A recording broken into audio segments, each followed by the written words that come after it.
Hi, this is lesson number 10, and it's going to be called sharps. Now what's a sharp?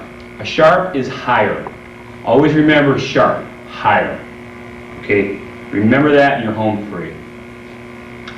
Okay, in the last lesson I showed you why there's, you have a distance between one note and the other. Some are bigger distances, some are whole steps, some are half steps.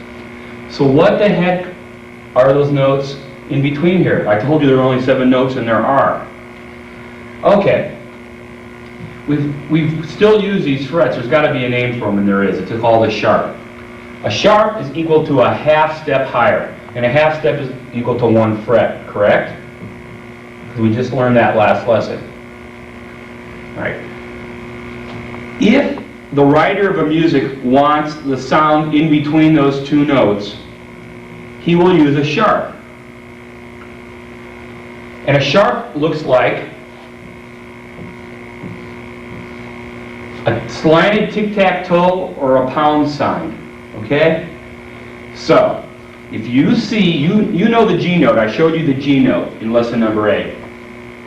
If you saw that G note, and then right on the left-hand side, before you got to that note, you saw a sharp sign, you would play that note a half step higher, which is equal to 1 fret. Any note at all that has a sharp sign in front of it, you're going to play a half step higher. No big deal, right? That's all that means. That's what a sharp is. So, any note can be sharp.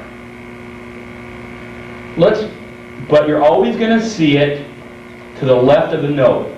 Because when you're reading music, if you saw it on the other side, it's too late, you already bypassed it. So let's look at this. The sharp will always be immediately next to the note and to the left-hand side. That means if I had another note right here, a G right here, this G would not be sharp. You play it open. But this G would be sharp, which means what? You play it 1 step higher, pardon me, a half step higher, and that equals 1 fret.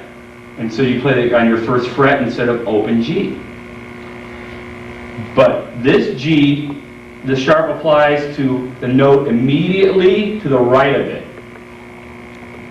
And the note is to the right, the sharp is to the left, right? Okay, let's look.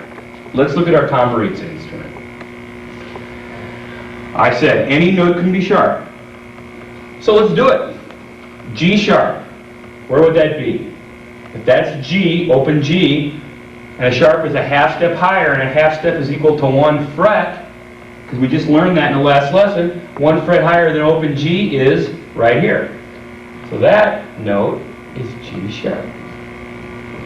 So now we know what that fret is doing. That's a G sharp. All right, we're on A.